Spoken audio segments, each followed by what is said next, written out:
When people first find out about my past, I'm sometimes asked, how did you turn out so normal? And I just want to say, as opposed to what? Hello world, my name's Siobhan and I was sexually abused as a child, and now I'm talking about it on the internet.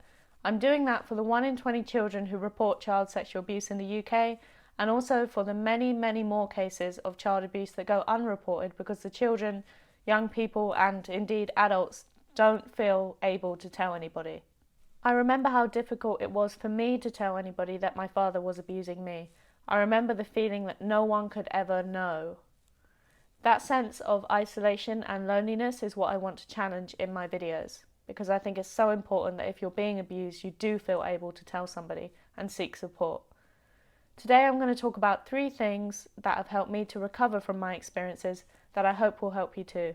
The first helpful action I took was to find out as much as I could about child sexual abuse and how it affects survivors. This gave me an idea as to the scope of the problem and also how widespread it was by how much research and information was readily available on the internet and in books. So I read as many stories as I could, mostly online, and through my own small acts of activism I ended up meeting other survivors and talking to them over the internet and in real life, and figuring out what all the commonalities were in our experiences. Although every case is unique, there does seem to be a particular pattern in terms of how the survivor ends up feeling, how they were convinced to stay silent, and how they feel coming out of those experiences. Yeah, definitely there's a lot in common there. Also, when I read about someone else's experiences, it was clear to me that the child was not to blame. Because reading it in third person, it wouldn't even occur to me that the victim could be to blame. And so by relating those stories back to my own, it helped me to realise that the same thing must apply to me as well, and that I wasn't an exception to that, however much I may have thought I was at the time. I've included some helpful links in the description of this video to websites that have really helped me, that are written by survivors and include survivor experiences.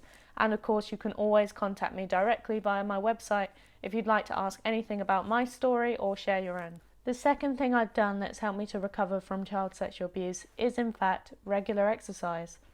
I think that anybody who plays sports or works out can attest to the benefits, but there's also been some research into how regular movement can help trauma survivors specifically. Again, the links are in the description if you'd like to find out more about that. For me, working out means showing myself that I am somebody who is worthy of care and attention. This helps to counteract the feeling of worthlessness that child sexual abuse often causes.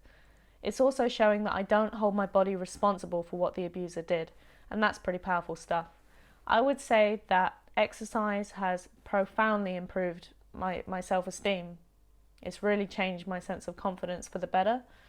Then there's also all the physiological and antidepressive effects that are very helpful if you've suffered any kind of trauma.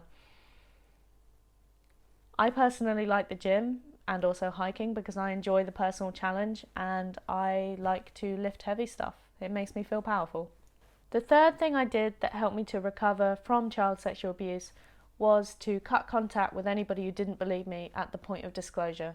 That includes family. It has to include family. This is why I have such a small family. But I'm not going to keep contact with people who deny such a fundamental part of my childhood. Just because we share a gene pool, that's not a good enough reason. I hear of survivors who feel pressured to keep contact with harmful people at family gatherings or whatever, but that's what they are. They're harmful people, anybody who doesn't believe you, because what they're doing is reinforcing an aspect of the abuse itself, which was a complete denial of the victim's reality and feelings. So why keep people around who are going to bring that back up? I know that it's difficult to let go of relationships that are familiar. It feels like an added grief on top of the abuse itself. But keeping people around who don't support you is only going to drag you down in the long run. Sometimes you have to accept that a relationship of any kind is never going to be how you want it to be, and no amount of keeping up appearances is going to change that. Also, no amount of self-care, no amount of candlelit baths, deep breathing or meditation is going to help you as much as removing a toxic person from your life. Having family and friends around who don't believe your story is a bit like having a chronic illness. At most, you'll sometimes feel almost okay with it, but at other times it will flare up and cause pain and rumination. But either way, it will never go away completely. You'll never truly be happy with the relationship. My view on who you should allow into your life is that you've already been through so much. You've already suffered enough. You deserve to have good people now, people who genuinely have your interests at heart, or at the very least who don't make you feel bad about the past. So you've got to cut the bad fruit off the tree, make the sacrifice. So those are my 3 things. It's learning as much as possible about the abuse experience and about the experience of other people. It's regular exercise, and it's cutting toxic people from your life.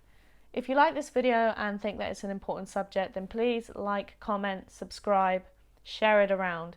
Once again, you never know who might be watching. Thank you, and I'll see you next Monday.